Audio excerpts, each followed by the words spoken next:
Empezaré hablando de esa idea del índice de desarrollo educativo, que es bueno, un primer intento de ir algo más allá de las medias de los tests, para hacer comparaciones entre países. Cuando uno hace un indicador, nuestra idea es combinar la idea de un indicador sintético, por tanto, que pueda asociar un número a cada país, porque los números son comparables entre sí. Si mides muchas cosas y las pones todas, luego no todas las puedes comparar a la vez, ¿no? Digamos, formalmente, los vectores no tienen un orden completo, pero los números sí. Un número siempre es más grande o más pequeño que otro y ya está. Los vectores no permiten esto. Así que tener indicadores sintéticos tiene esta ventaja de que nos permite la comparación fácil. Pero por otra, que ese indicador recoja no solo la media de las puntuaciones, sino que recoja alguna cosa más. Y voy a utilizar la información de PISA, pero no quedarme en las medias. Lo que hago es un ejercicio muy parecido al que se hace en Naciones Unidas para evaluar el desarrollo humano, que es un indicador con 3 dimensiones básicas, que son las 3 importantes, más o menos igual de importantes, y combinadas de una manera sencilla. Cuando uno quiere construir un indicador multidimensional, es decir, que englobe varias dimensiones, tiene que tomar siempre una serie de decisiones que son complicadas, discutibles, y al final un poco el sentido común y la experiencia y lo que los expertos más o menos consideran relevante es lo que cuenta, pero no hay un catálogo de importancia, ¿no? La primera cuestión es ¿cuántas dimensiones queremos poner en este indicador multidimensional? ¿Y cuáles son? Esto es importante. Claro, uno pensaría, bueno, cuantas más dimensiones pongamos, mejor, porque más rica es la información que tiene el índice. Pero esto no es verdad. No es verdad por 2 razones. Una, porque si ponemos muchas variables, al final el resultado no sabemos muy bien qué significa. Porque es una mezcla de demasiadas cosas, ¿no? Es como estos platos que tienen muchos condimentos y al final no sabes cuál es cuál y te cuesta identificarlos. Y 2, porque cuando tenemos muchas variables, al final resulta clave qué peso les damos a las variables. Y esta es una decisión que es muy complicada, porque ¿cuánto pesa la equidad frente a la calidad o frente a otra posible, digamos, cuidado hacia los estudiantes que tienen problemas como los que hablábamos de casi delincuencia? ¿Qué es más importante? ¿Este vale 3 y el otro 3,5 o 6 o 6,25? No tenemos muchos criterios para dar pesos a estas variables. De manera que si tenemos muchas variables, si ponemos muchas dimensiones, al final qué peso le damos es casi más importante que qué variables son.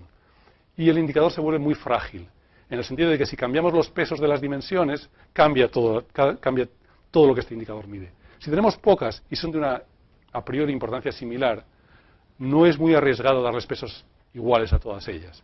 Y sabemos que el indicador es bastante robusto. Es decir, que si cambiamos un poco las cosas, los pesos, no va a variar mucho el indicador, ¿vale? Y esto es importante porque a priori no hay una razón muy obvia para darle un peso u otro a un indicador. Digamos, en caso de duda, damos pesos iguales, pero solo en caso de duda. Así que esta es una primera de las cuestiones. Yo he elegido tres dimensiones que serían rendimiento, equidad y calidad. Podría haber otras, ¿eh? Yo creo que estas deberían estar. Quizá hay otras que podrían estar también. Se podría cambiar alguna de ellas, pero esto es, después de darle muchas vueltas y de muchas discusiones, estas consideraba que eran las que eran esenciales. Una vez que ya tenemos las dimensiones, es decir, quiero mirar, por ejemplo, la equidad. El siguiente paso es, vale, de lo que yo quiero medir, ahora cómo lo mido. Es decir, con qué variable consigo yo aproximar esa noción tan vaga como es la equidad.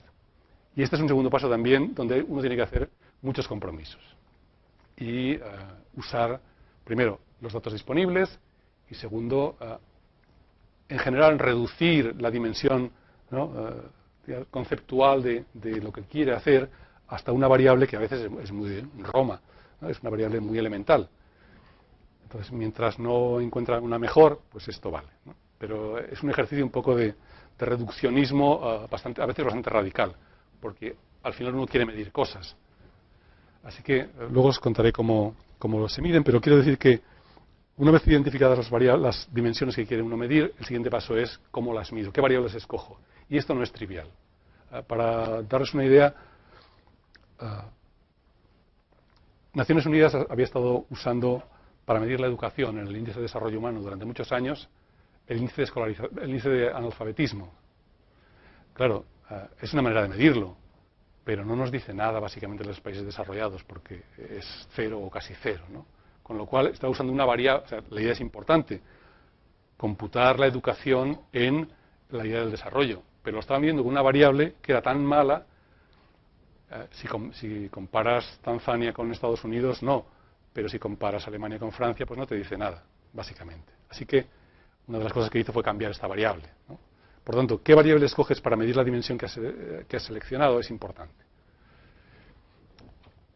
Supongamos que ya hemos acordado cuáles son las dimensiones que queremos medir, que hemos ya elegido, hemos bajado a la realidad y hemos elegido las variables que van a medir estas dimensiones. Lo siguiente es cómo las combinamos. Es decir, cómo hacemos si tenemos 3 dimensiones y cada una tiene una variable, cómo hacemos de 3 números 1, cómo las agregamos. Y esto también es importante porque según cómo las agreguemos, el indicador tiene unas propiedades u otras, mide de una u otra manera, ¿vale? Y a veces no solo es si medimos en Fahrenheit o en Celsius la temperatura, sino que a veces las diferentes maneras de medir no son trasladables de una medida a otra. Así que este es otro aspecto importante que hay que tener en cuenta. Como les decía, yo hablaba siempre de tú hasta que fui a Sevilla, donde hablan mucho de usted, así que ahora tengo un lío entre los tú y el usted, que ya me disculparéis, soy poco consistente en esto. Bueno, como os decía, estas decisiones no son ni sencillas ni son independientes, porque, claro, ¿qué quieras hacer? No puedes decir una dimensión para la que no tienes una variable, por lo menos proxy, con la que aproximar sus valores, ¿no? Y al final tienes que hacerlo con los datos que hay disponibles. No puedes decir, si yo tuviera datos de esto, lo haría. No, estos son los datos que hay y ahora hay que medirlo. Bueno, ¿qué 3 dimensiones he escogido y cómo las vamos a medir? Rendimiento se va a referir simplemente a los valores medios de los test. O sea que esta es la más fácil. Y voy a estar hablando aquí siempre de comprensión lectora, que es el elemento central de PISA 2009. Equidad. La idea de equidad trata de medir, está relacionado con la idea de igualdad de oportunidades. Trata de medir hasta qué punto los resultados que obtienen los estudiantes dependen de su entorno familiar. Cuanto menos dependan, más equitativo es el sistema. Y cuanto más dependan, no.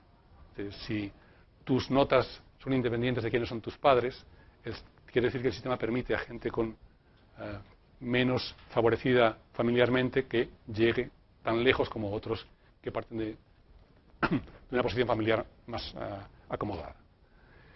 Y la tercera es la calidad. La calidad también es una palabra como la equidad, ¿no? Son palabras muy gruesas. En algún momento pensé poner excelencia, pero excelencia también tiene muy mala prensa, no sé muy bien por qué. Quizá porque nos da miedo de decir que hay gente que es buena, pero esto nos pasa en la educación o en la universidad, pero no nos pasa en el fútbol, que es una cosa que a mí siempre me sorprende, ¿no? Estamos encantados de tener a Messi o a Ronaldo en nuestros equipos de fútbol y claramente ellos no son como los demás, ¿no? Y esto no nos parece nada raro, pero también nos pasa lo mismo en la investigación, ¿eh? También tenemos gente muy buena y otra gente que es más mediocre, pero entonces hay gente que es mejor, como hay gente que es más alta, y esto, pero en fin, al final le puse calidad, ¿eh? ¿Qué es lo que quiero decir con la calidad? Es ver de esos 6 niveles cuánta gente hay en los 2 últimos, porque el sexto es muy pequeñito, entonces cojo el quinto y el sexto. ¿Cómo son los países de distintos en esa cola derecha de la distribución? Entonces voy a mirar, ¿por qué me interesa esa cola derecha? Porque esta cola derecha van a ser luego la gente que seguramente va a ir a la universidad y van a ser la que suma más responsabilidades sociales. Entonces, es a priori, en términos de probabilidad, ex ante, la gente que va a tener más probabilidades de progresar en la vida laboral y social.